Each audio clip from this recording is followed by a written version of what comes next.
ज़्यादा हमें एसएमईज़ के माध्यम से इंडस्ट्री को बढ़ाना है और साथ ही और एसएमईज़ का बहुत बहुत ज़बरदस्त फोकस है इस सरकार का। अब वही बात है कि ग्राउंड पर तब तक चीज़ें नहीं उतरती जब तक कि सब लोग उसमें शामिल ना हों। सरकार केवल एक डायरेक्शन देती है, लेकिन इंडस्ट्रियलिस्ट जो यहाँ बैठे हैं उनको उसमें भागीदारी करनी होगी और जो आम जनता है उसको भी भागीदारी करनी होगी। साथ ही जो अनऑर्गेनाइज सेक्टर है उसके लिए जितनी स्कीम्स आई हैं, मुद्रा से startup India, stand up India, उस पर काम करने की ज़रूरत है। और वो लोन्स, वो फैसिलिटीज़ उन गरीब औरतों को ख़ास तौर पर दी जा रही है, क्योंकि औरतों से जो लोन की वापसी है वो बिल्कुल पक्की होती है और वो सस्टेनेबल है। तो sustainable economy through women economic empowerment is one way, through youth is another way, skill to jobs is third way, plus पूरे दुनिया के अंदर, यूरोप हो या अमेरिका हो, मिडल ईस्ट हो, स्किल्ड मैन पावर की बहुत बहुत बड़ी ज़रूरत है, क्योंकि उन्होंने बड़ी बड़ी मशीन्स, ट्रक्स और लोडर्स सब बना के रखे हुए हैं, लेकिन जो वृद्ध अवस्था में पहुंचते हुए उनकी जनसंख्या है उसको चलाने के लिए उनको युवाओं की आवश्यकता है। हमारे यहाँ युवा हैं जो कि जिनके पास आने वाले समय में दिक्कत होने वाली है हवा, पानी, बाज़ार और काम की, उन सबको अगर हम सही ढंग से इंटरनेशनल लेवल पर ट्रेन करें तो वो जाके वो जॉब्स ले सकते हैं, जो कि high skilled, very well paid jobs होंगे, मगर middle to lower educational qualification वाले। अभी तक हमारे यहाँ से जितना माइग्रेशन है वो हाईएस्ट क्वालिटी ब्रेन्स का हुआ है, मिडिल और लोअर एजुकेशनल क्वालिफिकेशन वालों का नहीं हुआ, जो हमारा फोकस है और आगे रहने वाला है। लिबरलाइजेशन, विकेंद्रीकरण, नेवर रीच द ग्राउंड, क्या सोच है? ये पीछे बैठे हुए भाई साहब ने पूछा था, जावेद शायद। तो मेरा उनसे ये कहना है कि जो नहीं पहुंचा उसका मतलब तो स्पष्ट है कि भ्रष्टाचार इतना ज़बरदस्त था कि जो स्कॉलरशिप का पैसा है वो बीच में से उड़ जाता था, जो एलपीजी है वो कभी औरतों को पहुंचती नहीं थी और वो बीच में से निकल जाता था। तो अभी जितनी स्कीम्स हैं, जब आप आधार लिंक्ड और बाकी चीज़ों से लिंक कर कर पहुँचा रहे हैं तो वो जिस व्यक्ति की आवश्यकता है उस तक पहुँच रही हैं, और यही माध्यम जो है वो रहने वाला है। मेरा काम एक और सिस्टम पे चल रहा है अभी, जिसके अंदर वायलेशन, जो ट्रैफिक वायलेशन है वो और जो कूड़ा फेंकने वाली वायलेशंस है वो दोनों भी इंटरकनेक्टेड वायलेशंस को करते हुए उससे बहुत ज़बरदस्त रेवेन्यू जनरेट करने वाली है इस देश की जनता, और सही व्यक्ति को सही चीज़ पहुँचे। समर्पण और पलायन का आपने अंतर समझाया, बहुत बहुत धन्यवाद। लेकिन मैं जिस विषय को कह रही थी कि मैंने कुछ ऐसे लोग देखे हैं जो कि अपने लक्ष्य को प्राप्त करने के लिए अपनों का साथ छोड़ देते हैं, और कुछ ऐसे भी देखे हैं जो अपनों के साथ की वजह से और उनके काम की वजह से अपनी इच्छाओं को ख़त्म कर देते हैं।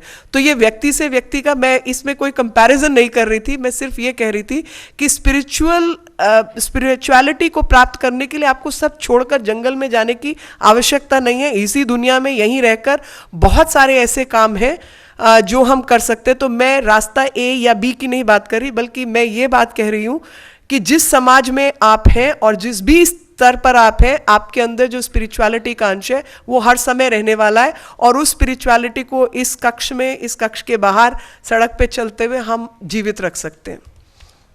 धन्यवाद मीनाक्षी जी। रमेश जी जालान। जनरल साहब का जो सवाल था, you see, हारने की बात नहीं थी। They want conducive policies to implement these projects. Now,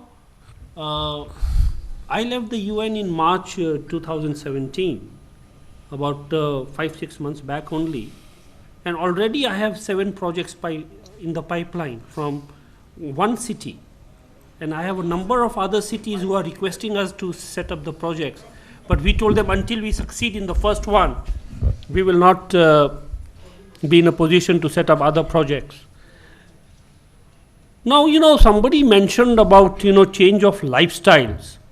That's very important, When I was giving my lecture in Chicago in 2012, I had also told them that the moment we think of waste, we want to throw it away. So if I had the power to remove one word from the English dictionary, it would be the word waste. Because waste is not waste, it is a resource. In fact, if you use your waste properly, and if we as a waste management company use our waste properly, I was just speaking to my people in France, the IRR, the internal rate of return for a waste management project, if done effectively and efficiently, is about 18%. So these are very, lucrative things, but we must do it properly. And the third point I would like to raise is about youth. Somebody mentioned about youth. These Sustainable Development Goals are the goals for 2030. And most people who call them youth today are ones in the 20s and 30s. In 2030, they would be in the prime of life.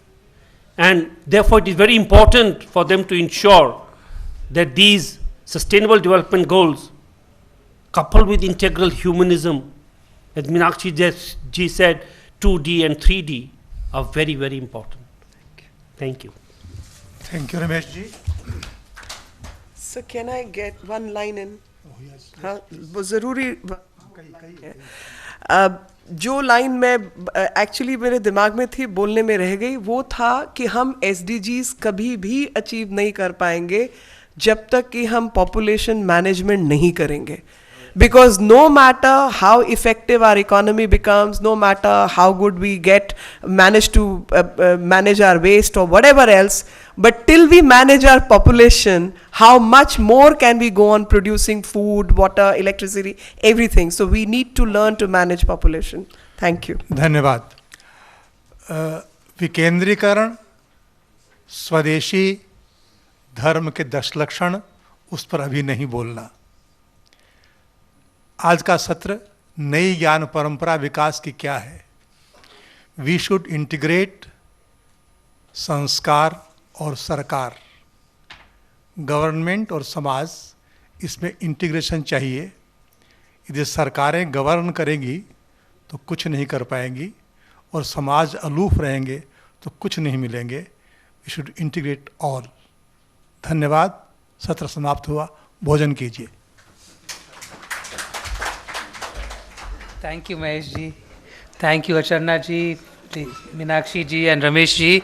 We'll come back here at 2:15 for the next session. Just for your notice, the food outside, it being Navratri, is without onion and garlic, and there's also food there for those who are on Vrat. Thank you.